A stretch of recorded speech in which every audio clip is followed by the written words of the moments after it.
What's poppin' in my choppin' my Bagel Bites? It is Mr. Bagel Bites here with another deck profile video. Super excited to bring this to you with one of my favorite decks of like the modern era of Yu-Gi-Oh! Scareclaws. I had quit from about basically during like the COVID era of Yu-Gi-Oh! I basically stepped out and got back in when let me think here, when I think Defo came out. Defo. So yeah, so I saw like these Scareclaw guys. I'm like, these are super cool. These scary claws guys. And yeah, so I like to sometimes revisit this deck and see how it did, and it overperformed. This deck was insane, and I want to kind of bring, because I also got to use the adventure package because that had also like just came out when I got back, and I just think these two synergize so well together. Let's kind of go over real quick. I'll hop in, try and make this a little shorter. So we got the honorary Scareclaw monster, Kashtira Fenrir. This card just extends. It's a good just interruption on both players' turns. It adds a card to hand, being the Scareclaw Kashtira. The one that is both is the one I named earlier on accident. But yeah, this card is just so good. Like, the fact that it's going to make all of your Scary Claws just like whenever they battle, just negate the effects of whatever they're battling. Like, this is an underrated card.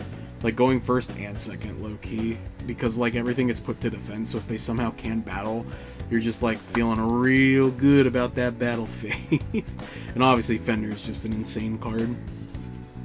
We play the one of Starfrost here. It's a good extender. You play Lightheart, so I mean, it's really good. Pop the Lightheart as a tuner, helps you make level 10s, so you can make Chaos Angel with the rest of these cards is just really, really good. So yeah, and he's free. I mean, you literally get him, and then like you pop your Lightheart, and then like Lightheart's like, well, if he's here, then I'm gonna be here. So you just get two bodies there. So it's real easy to climb into your length 3, who's just absurd. Play 3 Reichart. I mean, he's kind of the best one, like of the monsters. He's your searcher. He's your Visas bridge basically, and then you can synchro with him, and he's a dark, and then Visas is a light, so your Chaos Angel gets both effects. Just really, really good synergy. He searches on summon. He specials himself for free next to a Scareclaw adjacent with them. He searches the Scareclaw spell or trap, and he draws you a card. Like, this guy's just so good. He's just so good. I played 2 Astra rather. I do really like this one. So like all of them do like different stuff. So like I played 1 Acro, 2 Astra, 2 Baloney. Like Baloney, when it's in defense, it gives them piercing, and then Astra gives them the extra attacks up to the number of defense monsters you have. So like if you have like 2, like your big guys just getting extra attacks, he's really good. And then I only play the 1 Acro. Like, I don't think you need more than the 1, especially with the combo where you just use like the 2 make the 2 Tryhards anyway. So like you're getting to him, and I don't really want to hard draw him. I like that he has a 2k like ass, so that's pretty cool. But outside of that, I just don't think it's worth playing more than like 1. I could bump it to 2, but I just don't really want to. We're playing the 2 Reichphobia. The field spell for them. I thought about playing 1 Wraithsoth. I ended up cutting it last minute to get the deck count a little bit lower. I might in the future play 1. It'd definitely be worth considering, but this card's just so good. Like, you get it for free off your Link 1 Lightheart. You get to activate this. All your opponent's monsters lose attack and defense, which is pretty cool for all the defense monsters on the board. And you get to pop a card if there's 3 defense positions on board, which is really, really easy to do. Broken Spell. Protection for your guys and a monster reborn. Not once per turn. Card is so good. Honestly, I'd consider bumping this to 3. This card is insane. And just Icarus Attack. It's literally Icarus Attack. And then like it also has like a graveyard effect where neither player, you can banish it from the graveyard if it's there, and neither player can activate Link monster effects for this turn. So like it's just so good. This card is so good. And going first, having a board of like, if you have any hand trap, possibly Griffin Rider, Scareclaw Twin Saw, and then like SP or something, depending on what you want to end on. you just have so many options. This deck's like turn 1, the ceiling is so high, and you just keep going. I love this deck. We play 3 Priestess, 2 Right, 1 Fateful Adventure, 1 Griffin Rider, and 1 Dracoback. I like this ratio personally. She's a 3, which is cool. That comes up, and then I like the 2 spells. I probably wouldn't change the ratio. Maybe bump Water to 2 if you really want to cut the deck count down a little bit, because I think I'm currently playing 42. So you could get that down if you wanted to. I personally like a little bit higher deck count when playing the Adventure engine, but it's definitely worth considering. I play 3 Ash, and then 3 Imperm as the hand traps, basically. I'll show why in a second, while we're playing kind of a lower hand trap count. But I do think Ash is the most versatile still in the format. I'm citing Ogres for game either 2 or 3. We don't really use them for interaction. We almost use them for board pushing, like almost like a board breaker instead. But Imperm, I think, is just good in almost any deck. I struggle to think of decks that don't like Imperm. We play 3 Droplet, because Droplet is absolutely wild for this deck. You play this, and then you can just, like, revive your Scary Claws, or, like, and then make their monsters lose their effects, and make them low, and then your Triheart just attacks for, like, 1 trillion damage. Like, you're pushing through. It's an OTK enabler, it's a negate, and it's a quick play spell to have your stuff go through. Speaking of playing cards to make your stuff go through, the Super Tech, we play 3 Blink Out, baby. Blink Out is such a cool card in this deck. So not only is it interaction on your opponent's turn, so like it has a few ways. So like if they have SP, IP, Apo, like any of like those targets just crumble to this card, and then like if they did, let's say, steal one of your monsters with like a Dark or something to make a board, like make a big link, like Dark or Hida, whatever, your Blink Out lets you just get that back. So how it reads is you target a link monster on board, return it to the extra deck, so it's not even like popping or anything, so there's not a lot of things that can interact with this. And then special summon a monster from your graveyard. You can special summon a monster from your graveyard that was used as link material. So like let's say they took like your Lightheart with Dark and made like a 3, and it's I don't know, like E or whatever. You just activate this, and then you can get rid of it. And if you do happen to have it, you just get a free body back, or if not. But like what's cool about this is your Lightheart's not once per turn on anything. So you just like play it, and then if they try to like imperm it or whatever, you just blink out. You just blink it. So it returns back to your extra deck. Not even tribute. So it goes back to your extra deck, which is just so good. Such good interaction. So it just like avoids cards. It's good interaction. So it's good going first or second.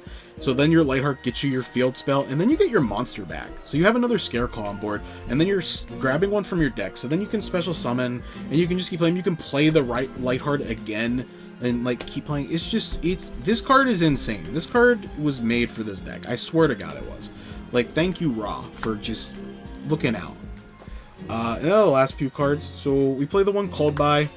I think it's kind of necessary. Mostly for Droll. The Droll's not very popular right now, which is why I was playing it like this. But it comes up enough, like in the side especially, that I do think it's worth like playing the Called By in the main. And then 2 Triple Tactics Talents, because if you're ripping a card from their hand and then playing like your guys, you're just winning. Like, yeah, you fold pretty hard to nib if you don't get Adventure Package, but if you don't open up Adventure Package but you open up this, you're probably winning the game. Not many things can out Triheart. He's such a good boss monster. And last card, Reinforced for the Army. Add that right card to your hand. Basically, I think it's the only target, if I'm not mistaken off the top of my head, and I wouldn't grab anything else. Let's go over the extra deck, because this is another favorite part of mine, because it gets to be kind of cool. You get to play some cool cards. Really, you only go into like the first 6-7 cards. I'm gonna be honest, but the other ones do come up. So we play 2 Lightheart. There's an argument for 3, but I think with Blink Out, I don't really want to bump this higher than 3, because it lets me play some other cards that I want to, but you definitely can. I do think you need to play 3 Tryhard. There's too many combos where you use the first Tryhard with the monster you bring back to make the second Tryhard and keep like playing and special summoning monsters, and then just get him big damage because he's not hard once per turn. This card is so good. It's so good. The next one I think is just insane because there's so many combos. Like we're playing the Vicious Astrolaud, and like with Chaos Angel, shout out to when we won with Shining Cash, and we fucking pulled this insane. So like you make the Chaos Angel with Visas and Rykart, and then you immediately just get to banish those two and make like another huge body. He can pop a monster, gain attack. So if the monster that it pops and gains attack of is at least like, if he's gaining like 1500, this is literally game on board. Like it's really good. Like it's honestly really good. He's substitutable. Honestly, I'm only playing this guy because I don't have a second Chaos Angel. I would probably honestly play a second Chaos Angel if I did have it. Simply because if this card gets... Because a lot of the time, this will get like unicorned or just like plucked from deck with like weird stuff. Or if it just gets outed, like you have the option to make this guy. Plus, like, he's not a bad card.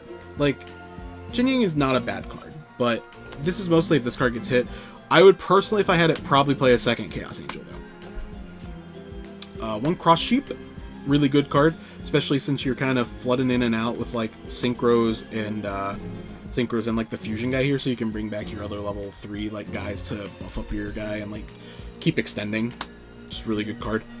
Link Spider for if you get stuck on the adventure stuff, so you can keep playing off if you have the token, if you need to. 1 IP, 1 SP. IP doesn't really come up, so this could be something else. This could probably be the third Lightheart. SP does. I went into SP a few times this past weekend. Definitely think it's worth it. This guy I made one time to get to Adventure Package just because I really wanted the interaction, and I didn't know how much farther I could take the combo with what I had. So being able to make this and go into Adventure combo to have an extra interaction on the opponent's turn and a negate was really good. So actually I probably would say Shiranubi is probably, for this brew specifically, really good in this. One access code, we made him one time just because I didn't know if Tryhard would work for game because I was down to my last one. So we did make access code to like pump him to 53 because we had the big Tryhard. So he was just like a really big boy who was able to just swing and pop cards and get in. Because I think we needed to pop something. I don't know. I can't remember. But access code did definitely come up. And then the last card, Sky Crisis, for the extra deck. Sky Crisis, really good card. I mean, you literally... Any of these cards, just imagine opponent's face like they play two cards, you're like, Astra. And they're like, whatever, I don't know, like negate or something. And you're just like,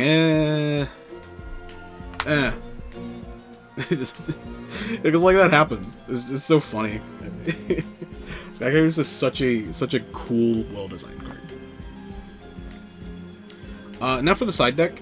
I didn't have a third turtle that I could find in time, so we played 2 turtle and 1 Gandola. Or no, how do I pronounce that? Sorry.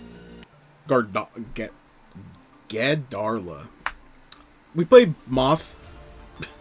Moth was actually kind of better in some instances because the 1600 ass was a little bit easier to clear when 22 was a little bit too high, and like I want to put these in defense a lot of the time, so the 3k butt did come up a few times where like it's kind of like, okay, I kind of have to attack order a little bit weirdly if I didn't have like Tryhard, which did happen, not frequently, but it did happen, or something would happen to it. So like having this as a 16 butt actually did come up, plus it made the OTKs a little bit easier with Tryhard. So all in all, I'd still probably say Turtle's better, but this is a good like thought, especially since it's like win too, so it's not really helping anything. We played 3 Ghost Ogre. Ghost Ogre was insane. Ghost Ogre overperformed. I want to main Ghost Ogre. I might bump this count to like 44, 45 and just play Ghost Ogre. Ah, yes. The Skill Drain. Skill Drain overperformed. Really good card. If they can out your big guy, or alternatively, like sometimes, depending on like the board state, or if they negate like Tryhard or something, just being like having this as a secondary line, or if you can't combo, or if like you couldn't combo because they had enough hand traps that they were like that you're like kind of stuck, like then just having this honestly after they used a lot of their gas to stop you from like playing, just is so good. Skill Drain's really good, and I don't think it's bad in this deck at all. Spell trap removal. We're playing 2 Lightning Storm, 1 Duster, and then the last 3 slots go to 3 Galaxy Cyclone. Or, Cosmic Cyclone, rather. Not Galaxy. Yeah, I mean, pretty standard. I mean, we hate back row. This is an extra, like, side-in for Tempai, too. That way, when they play their field spell, you're just like, I'm not feeling it. I'm not feeling it. But that's the deck profile. I really like it. I think Scareclaws are a fantastic archetype, and I think they're just really cool. They overperformed on Undefeated. I think we only dropped, like, 2 games out of, like, all our matches, so it was really, really cool. But yeah, I think these guys hold a lot of potential. I think people write them off because they're not, you know, like the main ones, and a lot of like the planet decks right now aren't very good because like they're like, well, Manadium's not good, so these were probably not good. But no, these guys are good, and when they don't know what any of your guys do, and you just have this super huge like 4,500 3-time attack and Tryhard, and they're just like, oh. That's also kind of like Tenpai. But thank you guys so much for tuning in. If you enjoyed, make sure to hit that like and subscribe button to stay up to date on Mr. Bagel Bites content. I have been, I was a little late on this upload because I'm working on a huge video project, so stay tuned for that. I'll be dropping more about that soon. I've been working on the script, and unfortunately I actually deleted the script once, but it's coming, it's on its way. I don't want to bore everyone in this one video, but thank you guys so much, seriously, and yeah, as always, catch you later.